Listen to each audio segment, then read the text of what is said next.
looking forward to this, Tony. This is a good storyline that's developing here. Not only the fact that he's playing Ryan Fleming, but if he wins this match, there's a chance of playing Mark Fleming again. Yeah, the draws worked out in a very mysterious way. And also the other possibility is the Fleming brothers might be playing each other. So we'll have to keep an eye on the score on the other table as we go along. But yeah, Tom Cousins, I'm sure, doesn't want to lose another one to a Fleming. If he played a third Fleming, would they get to keep him and put his head on their mantelpiece? Yeah, not what he's looking for. I mean, he's not going to care. That's a thing for us, the narrative of who he's playing, but more importantly for Tom, he just wants to get out there and play some pool. It's annoying losing on a Thursday afternoon because you're frozen away from the event all of Friday because the Challenger and Women's Series events are starting, even though we've got 30 plus tables in operation around the venue. Hard to get a practice in because there's so many other events. It's quite a focused start from Ryan Fleming. He's wasting no time getting after the yellows, but the hard work's to come in this finish. They're very similar in styles, the two Flemings. They do like to get on with the game, and they're very attacking players. Obviously very talented. I don't think he wanted that contact there on that second, well, on the red there. Just a spin. It's taking it a little bit further than he'd have liked.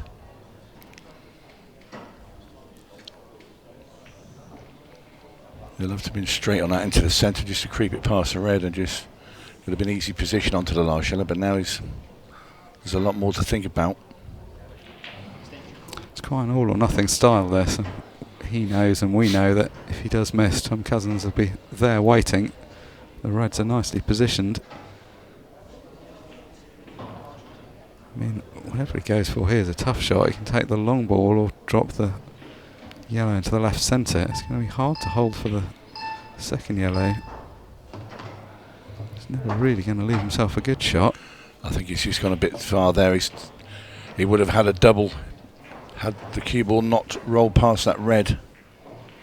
Now I think he finds himself snookered, Ryan Fleming. This is awkward as well. It's not in a place where he's very likely to make the ball. Decent effort. But it will be Top Cat to come to the table as Ryan Fleming takes his seat. It's very hard playing someone like Tom Cousins to know how to approach the game, because if you don't go for positive chances like that, when you get them you may not get a better one, but if you chase difficult finishes and don't get it, it's going to be a difficult morning's work.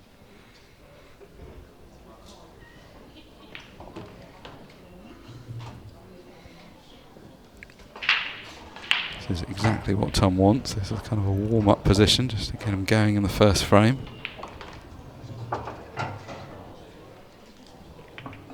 Ended up becoming very much the talking point of the last day and a half, his exit, just because Mark Fleming went on that run to the final. Not only that, Mark beat him by a big scoreline as well, really. Was it 7-3, I believe? So it's not like he just stumbled over the line. He's comfortably won. But then when we saw how well Mark was playing, and I was lucky enough to be on his semi-final against Cole Bedford, and he was absolutely flying. Never missed a thing.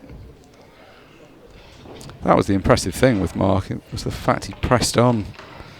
Not just the one good result, but carried it on going. I do think that must have provided some inspiration for Ryan. We saw him in the crowd a few times watching his brother as he carried on with that run. And now it's his turn. Tough challenge though, because I don't think Tom is going to take this match lightly. He hasn't come all the way up to Blackpool to lose 2 first-round matches. Been pretty pinpoint in this first frame, although it didn't really matter too much. There was plenty of space to work with.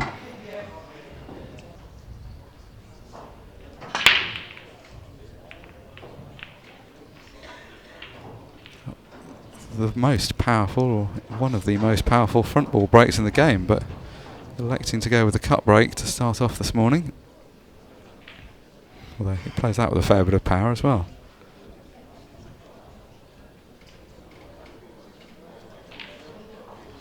This is another situation a bit like the last frame where you feel that Ryan's going to be tempted to go for a clearance because there are some decent chances, but not absolutely perfect. It's not in a position where he's necessarily going to have to play any cannons to open stuff up, but just a bit of congestion around the area where the cue ball's in now.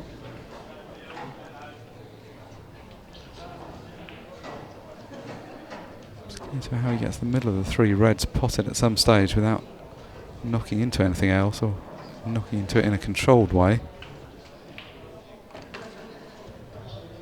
Great shot there. Just steering the cue ball through that gap. He's got his weight just right. You'd feel an early frame is pretty crucial for him. If he can get into this match, he's going to believe he can win it. Once you get 2 or 3 behind against Tom Cousins, you start worrying that he's going to run away from you.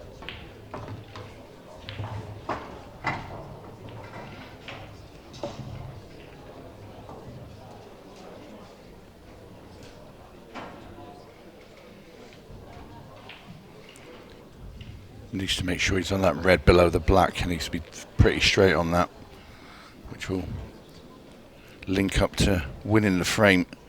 What if he's tempted to play it now and run the risk of going back up for those 2 reds, but nope. You see he's left himself the angle. Now he needs to sit in that gap between the 2 yellows that are very central.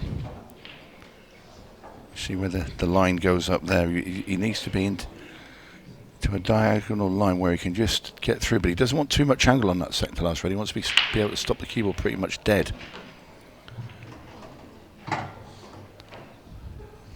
Top cat looks on.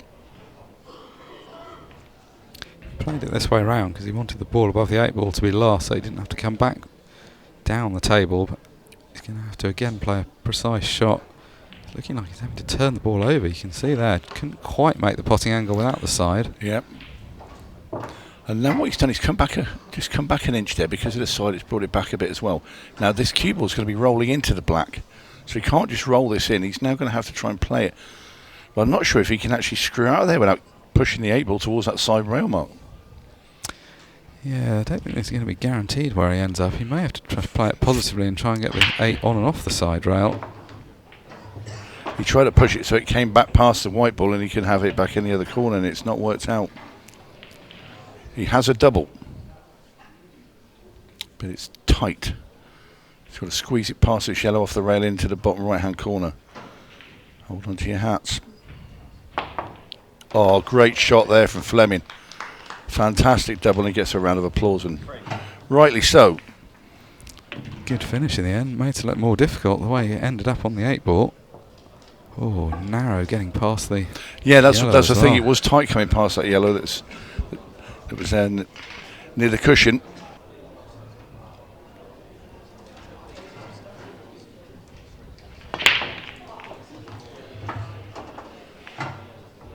Very good break there from Ryan Fleming, making a ball.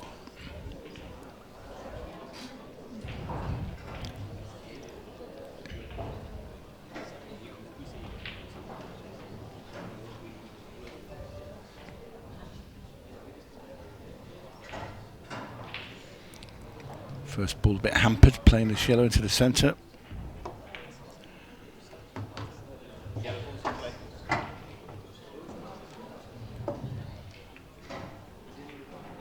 Any ball that's an easy pocket is the lowest of the yellows on the table. A fair amount of room around it. Option of either going right corner or taking the one to the centre and going up the table.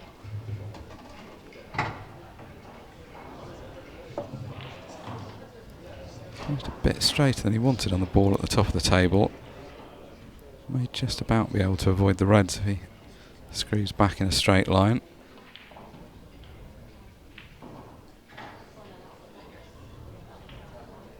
And may be able to force an angle direct. Did have to use the cushion, but that's fine. So just coming around to look, I don't think the ball, the lowest of the yellows, pops bottom right directly, so he's going to have to play position on it to the other side.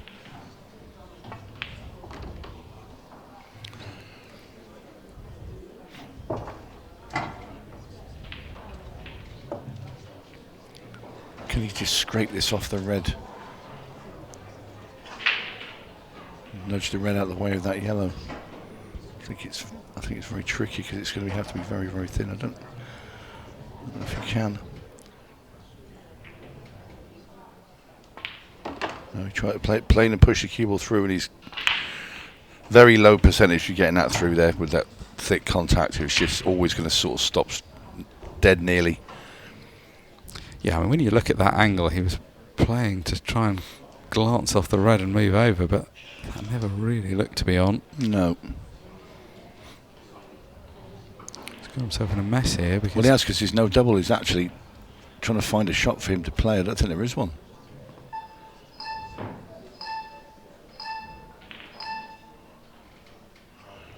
Well, the clock was running out. He just played a nothing shot really well. There just wasn't anything to do. Tom now got plenty of time. He'll probably, I would suggest, clip off that red that's near the middle bag on the cushion and try and send his cue ball into the other two reds and push them over the pocket if he has that angle. Yeah, he certainly wants to move that ball. If he doesn't have the angle to play that shot, he can just play straight into the red and leave the white where the red is. Well, effectively, he could just play sort of a double, play the red over and block the black off as well. There's that option. Either or for Tom Cousins. And he's gone for the plant along there. Where's the cue ball going? Well, that was an unnecessarily dangerous shot. That was a very unnecessary shot, given that he got Ryan in all sorts of trouble. And I'm not being funny, it's a pretty straightforward in-off as well, isn't it? Coming off. Maybe he didn't think the cue ball would have the pace to get there. I don't know. I think he got a slightly thicker contact. I think he thought the white was going probably 6 inches or a foot above the left-hand centre, but either way, he's got himself into something he really didn't need to there. Especially when the yellow was dead for Ryan, but certainly not with ball in hand. It's not dead. No, I mean anything other than ball in hand, Ryan's not clearing up from that position. Ooh, where's it? It's gone in the middle. Oh my word! Wow. Well, that's crazy. Let's have another look at this. Dead straight pot, rattles it in the jaws, and somehow finds the middle pocket. I think it probably was better just to promote. Well, obviously in hindsight it was, but just to promote the balls. I just don't think he probably didn't think there was no way he could get the pace on the cue ball to get it that far across, because it was a fairly straight in off. You know, he's not done anything with the cue ball. He's not put any sides on it. As we look again at the Cousins thump. Ball in the middle. And that's a nice split. So very quickly, Tom Cousins has the opportunity to erase the thought of that mistake in the last frame and the fortuitous black that Ryan Fleming potted out of his mind very quickly here.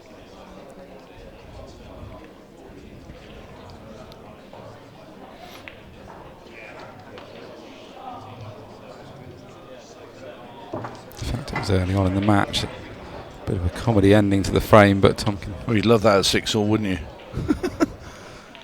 Well, particularly given the way things went yesterday, Tom doesn't want anything going wrong with the first round. This is just a match he wants to get through. I mean, in a way, for Tom, there is some positive in the fact that Ryan missed the 8-ball. I know it went in, but it's not going to do Ryan's confidence much good, the fact that he wasn't able to make a relatively straightforward straight ball.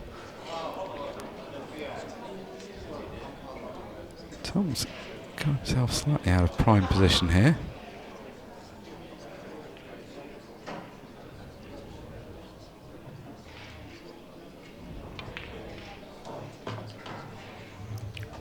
Nice pot from Cousins, but you want to come a bit further with the cue ball.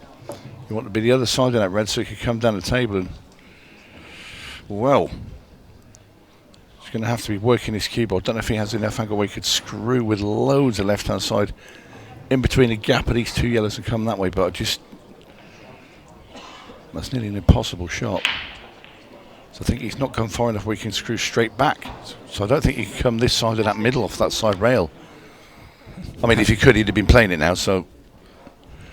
Play the exhibition shot with right-hand side off the left cushion, spin round all the rails. Well, yeah. It's a tough... I mean, I'm sort of joking. You don't really want to have to play that in a match. Oh, well, he did have enough angle just That's to a pull brilliant back. shot. That is an absolutely brilliant shot to screw back and use the yellow. But he's still landed where he's cushed up now. So belting this red into the corner to try and get the cue ball up far enough so he can play the black into the centre. The thing with this, you're bound to be putting topspin on it. It's just a question of whether he can avoid that yellow at the bottom rail. So this is always putting his cue up in the air. So this could bounce this cue ball. That's another phenomenal shot. Yeah. I mean, you saw the little skip and a bounce. I mean, if you hit them much harder, you can put the cue ball into the arena. Great finish from Cousins. Fantastic response. Look, it was going to be quite a simple finish when he started, but had to pull out shot after shot at the latter part of that.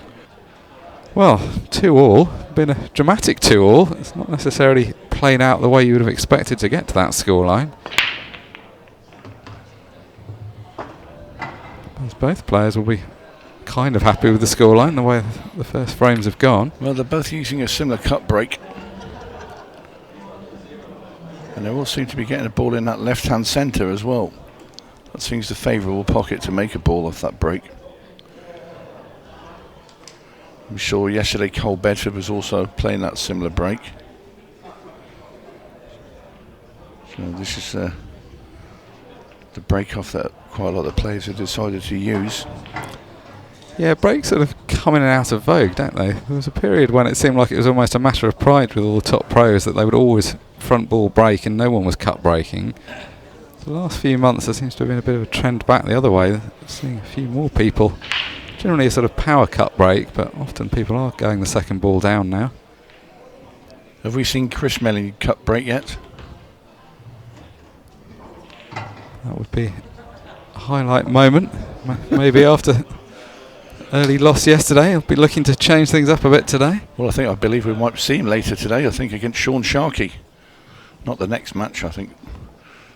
We look like we'll be having yesterday's champion who might be on next, I believe. Yeah, Craig Williams taking on Ian Alley next. That's going to be a good match, and it's not going to be an easy one for Wood, as good a form as he's in. No, Ian Alley's a handful for anybody. Top player, big money player as well on top. And then I believe we will see Chris Melling taking on Sean Sharkey of Ireland. A lad that's got my old job as Ireland captain. It's his first year as a pro. Top player, Sean, as well, and a lovely lad. Big shoes to fill, Tony. No, Sean's more than capable. He's a very good captain of Ireland. Good team, man. Yeah, that's not going to be an easy match for Chris. No. Mind you, for all the top players, everybody always turns up and wants to beat the big names. So it's never easy in the early going. Oh, that's a good shot. Yep. This has been good from Ryan Fleming. Great play from Fleming. Well, he's come out without any fear. Okay. He's in anything my brother can do. Yeah, some good sibling rivalry. If one of them's going to beat Tom Cousins, the other is as well. He wants to win 7-2, so he's done one better. I think if he could just beat Tom Cousins, he'd be elated. Yeah, he's definitely not going to be too bothered by the scoreline. No. He's going to be relieved to have got this chance and have taken it so well. I think he's got a bit scrappy at the end of that previous frame where he ended up needing the fluke. A few big names in action. Last year's world champion Clayton Castaldi came through a tough match against 4 times ladies world champion Emma Cunningham. 7-5 in that one. Well, Tom Cousins goes dry. Big explosion on his break, but just no friends. All the balls moving.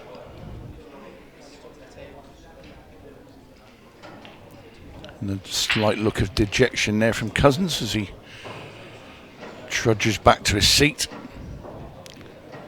And very quick out of his chair was Ryan Fleming. Keen to try and carve out another opening. Lovely pot there from Fleming.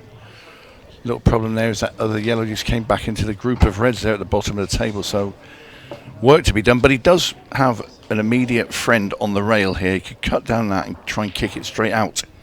Attack it early.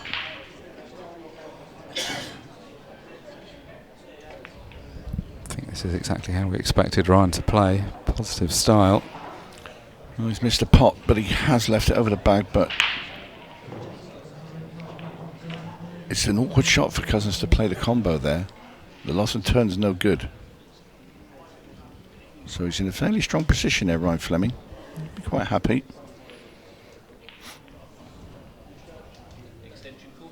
I'm not sure if that red can actually pass that yellow over that draw. I don't think he's even got half a pocket there, or even a quarter. I think he's going to have to play the red in the middle. But then where's he going after? It'll be the red that's nearest the black spot, but he's near the rail. So to try and get out from here is a big ask. But there's no safeties anywhere, Mark, is there? No, it's a tough place to play a safety from because ball's over all the corner pockets.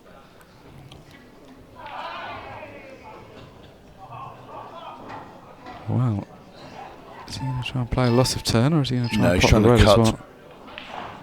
He's made it as well. That's a fantastic pot. Yes, a loss of turn would have just left him the yellow over the top bag. He's doing nothing. It's just basically handing a golden opportunity to his opponent. So he does have this red into the centre. Not an ideal place where the cue ball is, right over that corner bag, but a chance just the same. Certainly a better option than being sat in your chair. Yeah, and as you say, it's just a chance that he's really forced into taking. And he is behind in the match, of course, so he wants to try and make something happen.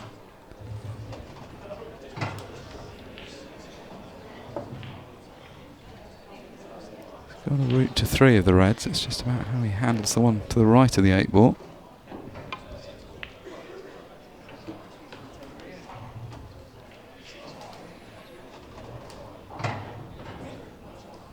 Not really very good at dealing with his problem balls early on, because the beginning of this finish was quite tricky. It wasn't like he could chase after anything straight away, so he's having to leave the issue of the 8 ball and red later on. Plenty of interested spectators now. Christophe Lambert sat in the crowd as well. Keen on lookout. I don't think Tom Cousins had an easy finish as his last finish he took out was, it was round the houses, wasn't it, with bouncing up and down here and there and forcing balls into pockets. Nothing's been straightforward for old TC here. Yeah, it's been a funny start. That's sometimes the way it goes. I think that the fact that he hasn't been getting balls off his own break has led to that. Well, I think this last red he's going to try and play it maybe off the side cushion down into this bottom corner, off the yellow. If he makes that shot, he can just hold the cue ball for the black into the left-hand centre. The yellow's not brilliantly situated. I mean, I agree with you. He's going to have to play that shot because there was no other route for the finish. But the yellow's just a bit far above the pocket, really, for this. He's so good at these kind of shots, though. It's gone clean. Oh, it does go clean. Wow, well, that changes shot. Everything. Although it was still a good shot. It wasn't like dropping behind it there was ever a formality. Good finish in the end from Tom Cousins. Pure class.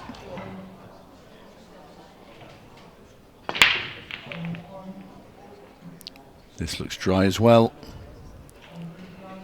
And just look where he's left the cue ball. And the yellows are, I'm not going to say dangling, but they're very inviting. Well, it's an easier clearance than the last one. We can certainly agree on that. Yeah, well, there's no way he can fall over and snooker himself on these yellows. I mean, there's a case for reds as well.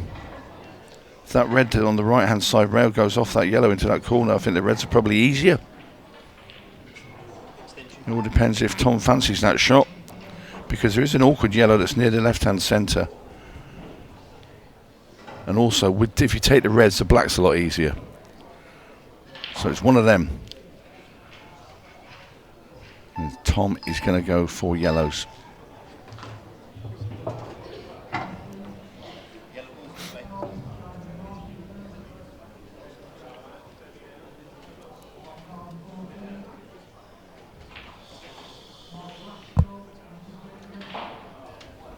Good chance to go ahead for the first time in this match.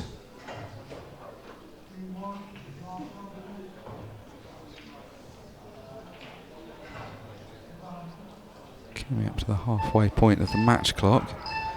Also coming up to the halfway point of frames played. Well, that's not gone quite as intended. No.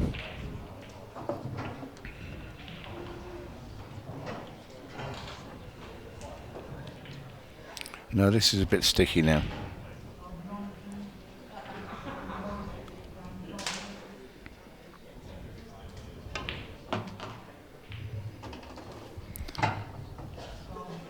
Well, he's left himself an angle. We can cut the yellow down into the corner and just slide out of the yellow that's near the middle bag, just off the rail there, and knock it over the pocket.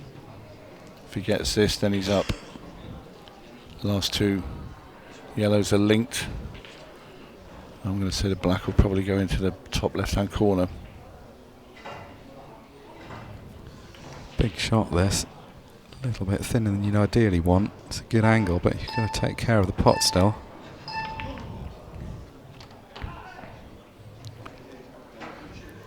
Well, it's a great pot. He has moved the yellow, but in an ideal world, he'd like that yellow to just be sat right over the bag, but now it's just gone past the centre of the middle pocket, so he still has work. Take that outcome versus the yellow going safe, but he's going to play one more shot. Yeah, just wants to come back now and then leave an angle on that one that's over the middle, because his large yellow has to be the one next to the black. That's a good shot. So he just wants to get this cue ball onto the bolt line or just slightly past it, so he can just roll that yellow into the centre, push the cue ball forwards, and then have the black in that corner. And that's about A1. Even though the score's 3-all, Tom's looked pretty good for the most part. Well, that one really careless mistake, the in-off early on. Yeah, but I mean, Ryan's playing very well. I mean, it's a super match. Yeah, both players can be happy with the game they've turned up with. Considering it's the first game in the morning as well. Yeah, I mean, even though it's not super early, it's always a factor with pool players, isn't it? Somehow it's just your first match of the day. It doesn't matter how early you get up. You can get up at 5 o'clock in the morning, have a shower, have your breakfast, go for a walk, come back, you're all fresh. But then you put your hand on the table for the first time in the day. It's all a bit, I won't say foreign, but it's just the minute they think, well, maybe he's not in form, and chuck him out at something like towards 7s and 8s to 1, they'd all be jumping on it, and then Tom turns up and it's like, oh no. Incredible though, at that point there were 64 players left in the tournament. To be 5-1 shot, however good you are, that's a mark of the man though, and he's won such a significant number of the Pro Series events in the last couple of years. You certainly wouldn't bet against him.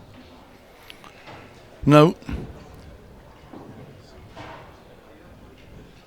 But then you had all like the World Championship in the darts when Taylor was at the top. He was a lot less than 5-1 at the start of a tournament with 128 players in it. What did he win? Was it 16 world titles? Yeah, that was a level of dominance that's hard to replicate. Yeah.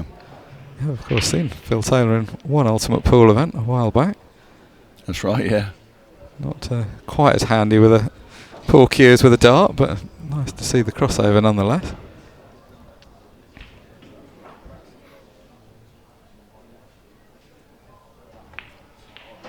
I always find that interesting when you see people who've dominated one sport have a go at other sports.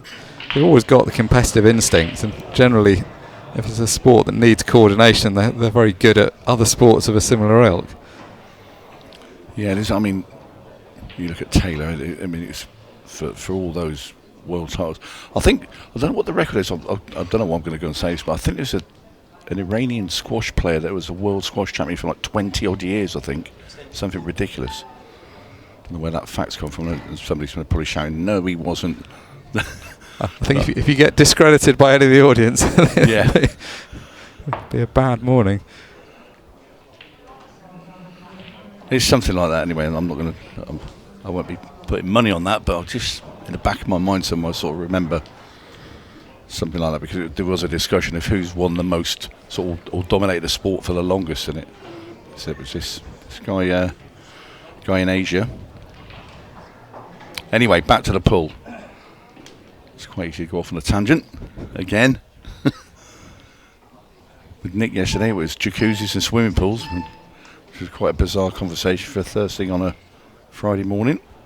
I think we'll take your historical knowledge of Iranian squash as an upgrade on that conversation yesterday. Exactly, yeah. Nick has a habit of lowering the tone a bit, I think. Tracking us down. Only joking, Nick. Better be careful because I will see him later and he's bigger than me. Anyway, tricky stuff here though for Fleming. Still got over 20 minutes in this match. As you can see, that red that's stuck on that rail over by the middle. Black's not helpful either. Red at the top of the table. This is, well, very low percentage to get these.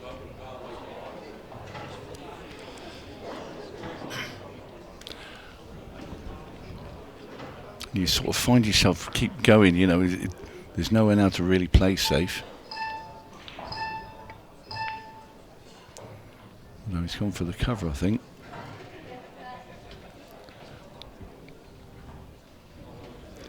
Can't blame him for bailing out. Yeah. Just playing to cover the bag.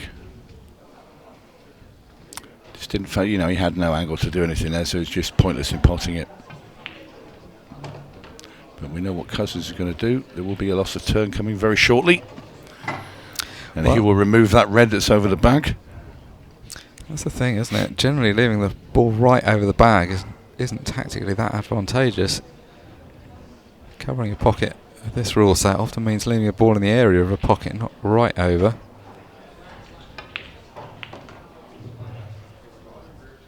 Purposefully screwing the cue ball down to the bottom of the table so it didn't leave access to either of the reds on the right hand side. No, well, he wants Ryan to have to fire at the red at the top there because it will sort of nudge maybe Tom's yellow out if he has to play it thin.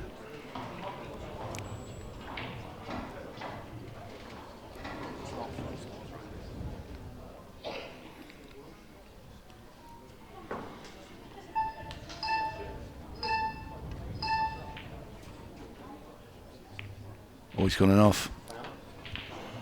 Wow. There was always a risk of that. There was kind of a natural-ish angle towards that pocket. Yeah, it's sort of double kissed it, isn't it? It's sort of hit it very thick.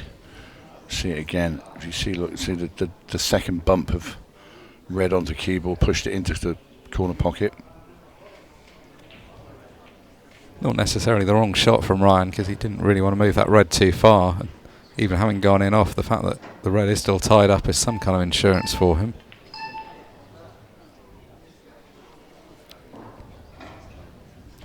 Tom not tempted by the finish because he had a couple of problem balls. No real need to rush into anything while the reds are in bad spots. Well, I think this is an ideal opportunity now for Ryan Fleming to get rid of this red off that cushion. Might even try and double it across towards where red and yellow are. Ooh, I'm not sure he wants to put it there. No, what he's done is succeeded in getting his own ball safer. If the yellow was closer to the red up there, you'd have a chance where he could play that red at the top and kick the cue ball into the yellow and the red, and maybe knock that other red into the corner and have a chance of an out.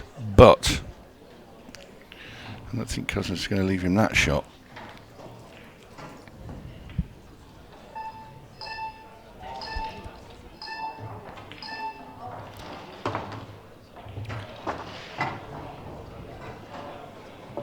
Just weighing up before he played that shot whether there was any point playing another safety or whether the balls were in as good a spot as he was going to get them. Well, he can go either or if he wants to go game, but he's not going to.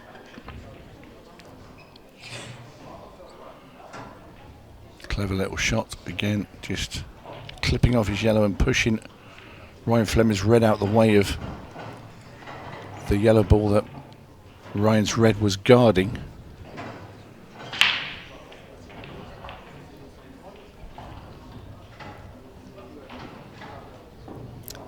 This is awkward for Ryan because it does him no good whatsoever potting the loose red in the middle of the table. Well, there was an attacking shot there, and that was to try and maybe cut that red down into the bottom right-hand corner and send a cue ball across the side of the table and into those 2 reds, but that's purely a desperation shot. So he's played a nice little shot there, blocked up the 8 ball, but it will double that 8 ball into the other centre, so it's not completely cut off from civilization, if you will. Right now, Ryan's really taking the view that his balls are in a bad spot, so he's just going to have to wait and see if Tom does go for something and hope that it doesn't come off. Well, it's tuned up a bit of the clock, this as well, Mark. Yeah, I mean, that's an interesting equation as well, because it's not entirely clear to whose benefit that would be. You could say that a shorter match would favour the lower ranked player. I don't think either of them are analysing it in those terms, though. Favour in the sense of more likely to have an upset. I guess if you take the view, if you played a first to 20 with Tom Cousins, he wins more often than not. The shorter the race, the more likely you are to sneak a win. Right now, though, Ryan Fleming just wants to get himself back on level terms in the match.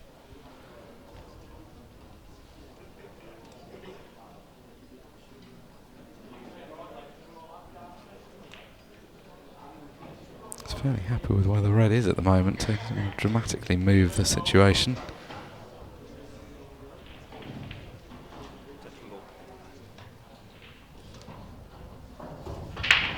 Right now, there's no immediate incentive on either player really to go for anything, which is why a fair bit of time is being chewed up.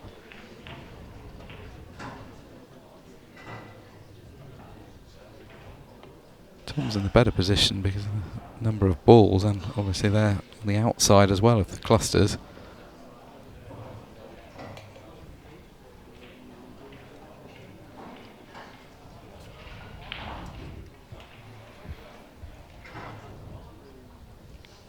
Tom at some stage would like to get Ryan into a position where he has to move the red and yellow that are tied up together at the top of the table. I don't know if he's hit a cushion there, is he? Mark off the ref coming to check to see if the black has contact in a rail. Have another look here. Ooh. Did it touch? Must have done. Must have just. Yeah, I think it must still be just touching. rubbed into Didn't look like it rocked away. So in a way, it's quite simple for the ref. If the 8 ball's touching the cushion, it was a legal shot. Yeah.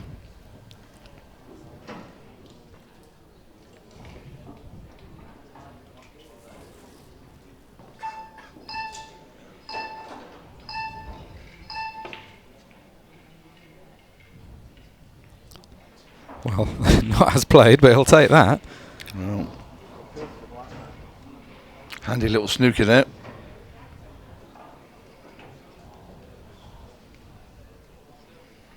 Shouldn't be any problem for Fleming to get out here and hit it, but he has to hit the cushion after contact when he plays into this red.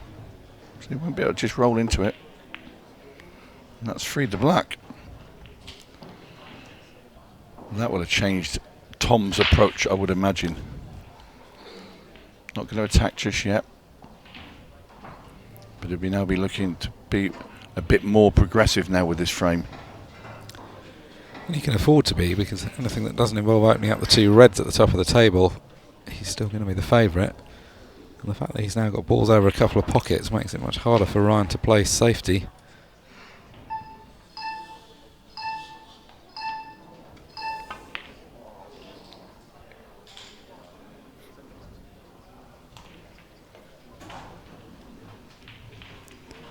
Good snooker.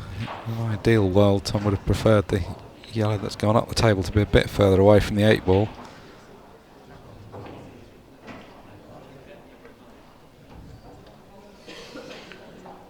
Just a slight swerve required to get through. Wow, this is the longest frame of this match, and one of the longest frames we've seen across the weekend. I was going to say, yeah. Must be up there. I think it probably is it, with the TV table matches. Obviously, we have a match clock here, so and shot clock, whereas out on the outer arenas there isn't that. I think there's a frame at. Was it yesterday morning? I think Carl Morris and Kyle Cope. Yeah, I think that's probably the record holder at the moment. The first frame of the Cope Morris match. 13 minutes, I think that went on for. Well, I was in here on commentary with Nick, and Nick kept saying it was 5-4. I said, well, we've played 6 frames of the match that we were commentating on. I said, it can't be. I said, it must be a fault with the scoreboard. And he said, right, I'm going to get up and have a look. So, and off he went. Inspector Finn. And then he came back. He said, no, yeah. He said they had a ridiculously long frame.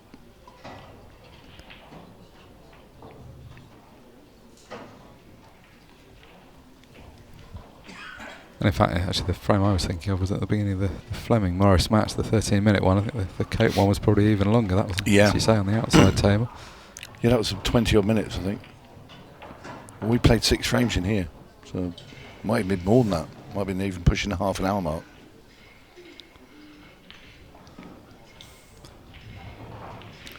Which is very, very rare with these rules.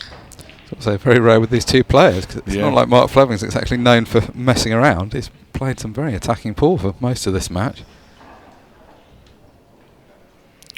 We are approaching at the 15-second a shot point in the match, as you see all the clock sailing down towards the last 10 minutes of this encounter.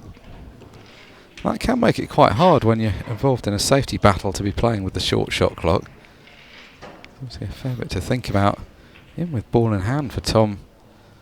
I mean, if he feels he can leave himself an angle to spring out the yellow that's tied up to the red just behind the cue ball as he's currently, to the left of the cue ball as he's currently got it, may be tempted to go for a finish.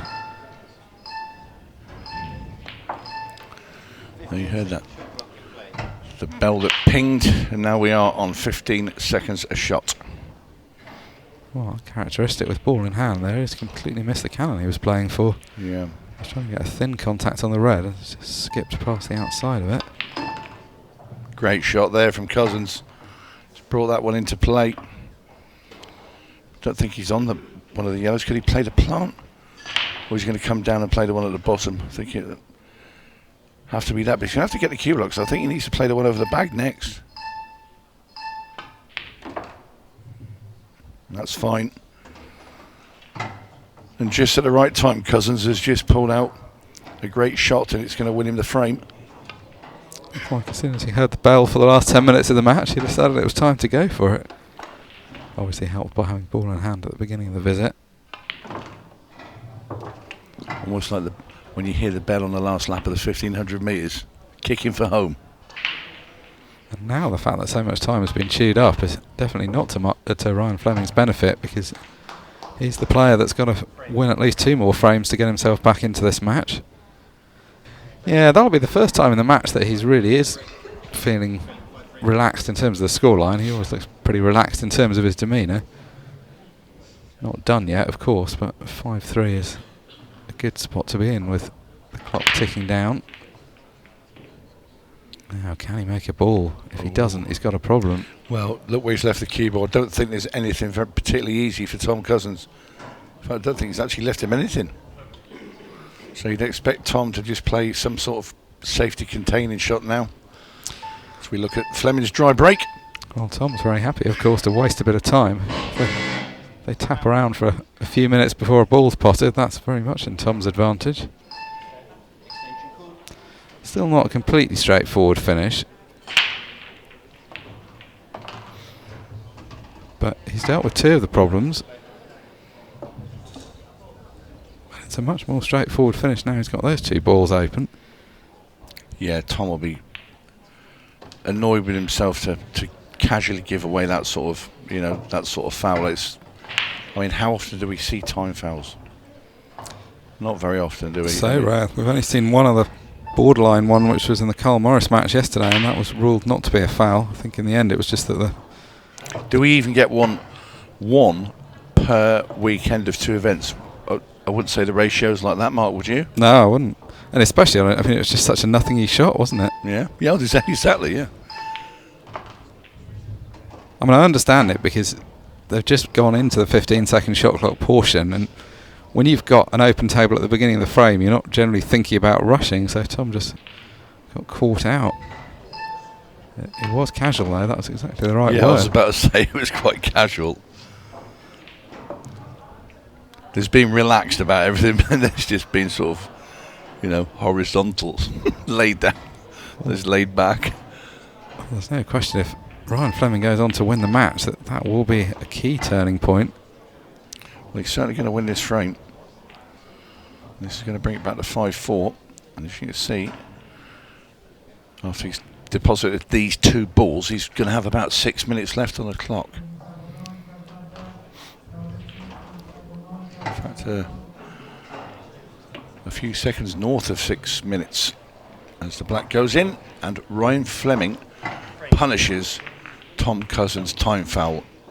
Bring out the big weapon. He has changed. Here comes the big boomer. Look at that. I was wondering why I didn't just do that the rest of the match. Well, he's a bit annoyed about that red just coming to cover that yellow at the top of the table as we have another look and see Cousins fire through the balls in that break-off.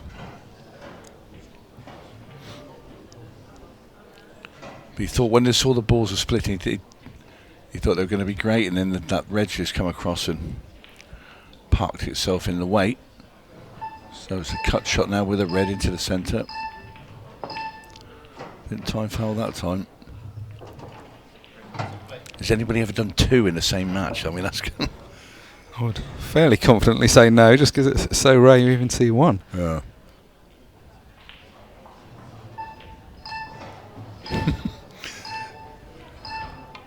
Well, I'll tell you what, it wasn't far away from a second. Trying, isn't he? That would have been inexcusable. This is a good situation though. He's going to have to try and open up the pocket at the top of the table, play red off yellow. That could be a good nickname for him, Timeout Tom. Or Time Foul Tom. Isn't actually that well set for playing this shot. The yellow's just a bit too far forward. It's got to be hit very thin. A wall cushion first, which is hard to judge, so he's gone for thin. It's not turned out great though. Yeah, made the pot and now glued the red to the yellow.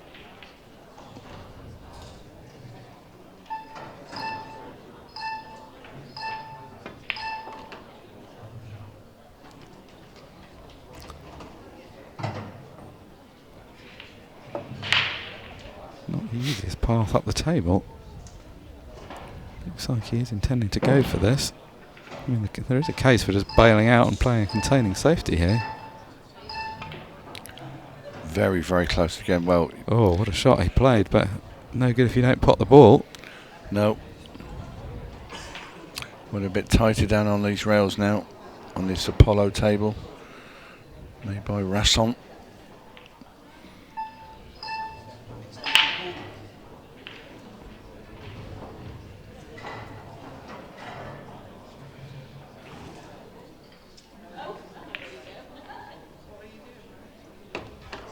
Good pot there from Fleming. It's a spring in this man's step as he quickens his pace round the table.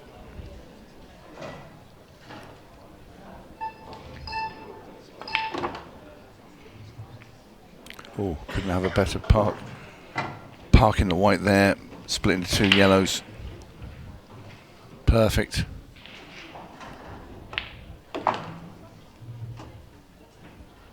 Doesn't want to be completely straight here. Wants a bit of angle just to come down for the ball into the centre. But what an opportunity for Ryan Fleming to make this 5 each. Just coming down to 3 minutes left on the clock. Well, he's on the pot, but it's not where he wanted to be with the cue ball.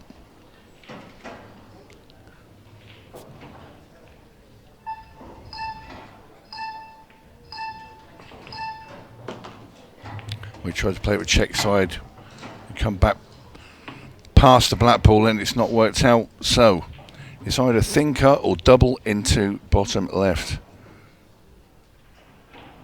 This looks like the double. And he's missed it. Much to the relief, I'm going to guess, of Tom Cousins.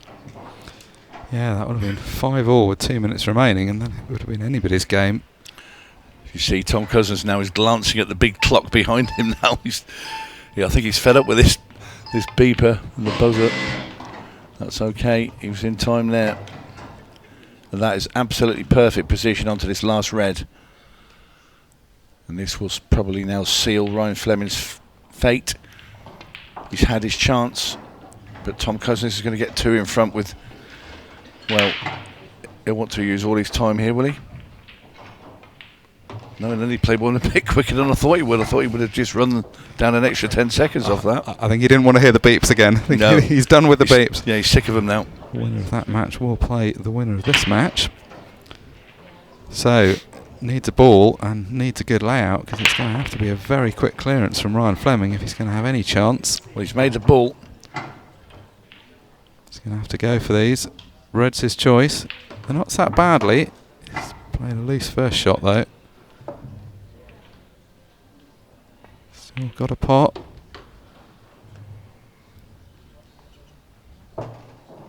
He couldn't, could he? Even if he does though, it's going to be Tom's break next, and there's not going to be a lot of time left on the clock. This must go into the top corner. He's having to cut it in the middle. He's missed it. He's gone. I thought for a split second he's just too far at the jaw, but he's also going to need to get this and then hope Tom Cousins has a dry break or goes in off. Oh, this is great from Fleming. Well, he's doing everything he needed to. What a clearance this has been. Brilliant. Well, Ryan Fleming, he gets a round of applause. He's 37 seconds left on the clock. You'll hand the table over. I don't think he can afford to hit this hard. Oh, wow. It's been pretty sporting playing it at that pace. And it's dry. It's come up dry, but these are not in a position where Fleming's going to clear these up in enough time.